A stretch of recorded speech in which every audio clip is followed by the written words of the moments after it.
और अब बात 22 की हार का सबक 24 में पूरी होगी कसर, क्योंकि जब से अखिलेश यादव ने नेता प्रतिपक्ष की भूमिका संभाली है तब से वो फुल फॉर्म में बैटिंग कर रहे हैं। क्योंकि आज अखिलेश यादव ने जहां ललितपुर घटना पर कानून व्यवस्था पर हमला बोला, वहीं एक निशाना चुनाव आयोग पर भी साधा।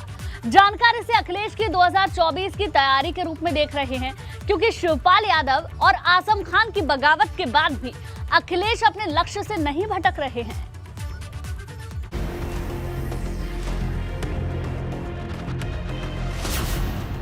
अखिलेश का निशाना चुनाव आयोग का बहाना। ये समाजवादी लोग हैं, ये यादव हैं, ये मुस्लिम हैं, इनके वोट काट दो। ललितपुर घटना पर संग्राम सियासत का सबसे बड़ा मैदान।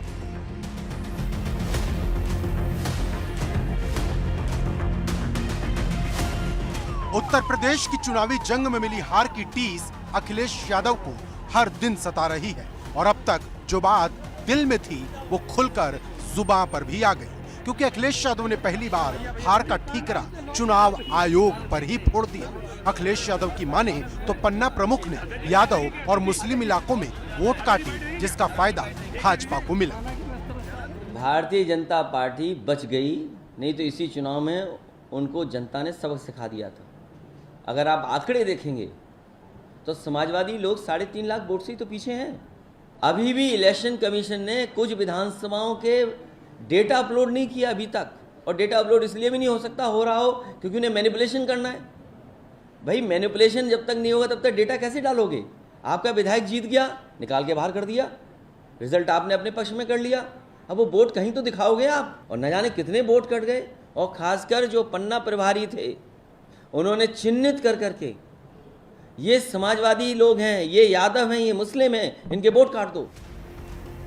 गौरतलब है कि सपा का इस चुनाव में ग्राफ तो बढ़ा, लेकिन साइकिल अपने मंजिल तक नहीं पहुंच पाई, और अब साइकिल में नई जान फूंकने के लिए अखिलेश यादव हर मोर्चे पर खुलकर बैटिंग कर रहे हैं। ललितपुर की घटना को लचर कानून व्यवस्था बताकर अखिलेश यादव लगातार सूबे की सरकार पर हमलावर हैं।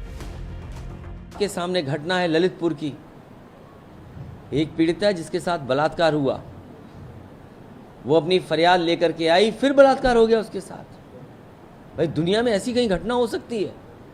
और तब वो घटना हो रही है जब बीजेपी की सरकार है। समाजवादी लोग अगर नहीं पहुंचे होते तो पुलिस के खिलाफ इतनी कड़ी कार्रवाई नहीं होती।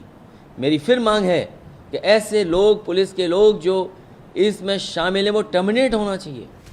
हालांकि भाजपा अखिलेश के इन आरोपों को हार की हताशा बताकर पलटवार कर रही है। उत्तर प्रदेश का लॉ एंड ऑर्डर और बूथ अध्यक्ष से लेकर राष्ट्रीय अध्यक्ष ने जो परिश्रम की पराकाष्ठा थी, सरकार उससे बनी है। लेकिन मैं कह सकता हूं कि योगी काल उत्तर प्रदेश का लॉ एंड ऑर्डर का स्वर्ण युग है। राज्य बहुत बड़ा है, घटनाएं होती हैं, मैं उनकी निंदा कर रहा हूं, लेकिन उनको तो केवल ट्वीट करना है। लेकिन सरकार ने FIR की है, गिरफ्तारी की है, SHO भी जेल भेज दिया गया है। देखो, अखिलेश यादव जी बुरी तरीके से फ्रस्ट्रेशन में चले गए हैं, और ये दूसरा चुनाव बुरी तरीके से जनता के द्वारा नकार देने पर मुझे लगता है कि इनको बहुत बड़ा सदमा लगा है, और सदमे से बाहर नहीं निकल पा रहे हैं। यदि इनको लगता है कि उत्तर प्रदेश में कुछ समस्या है और कानून व्यवस्था गड़बड़ है, जनता में आक्रोश है, तो आओ सड़क के ऊपर।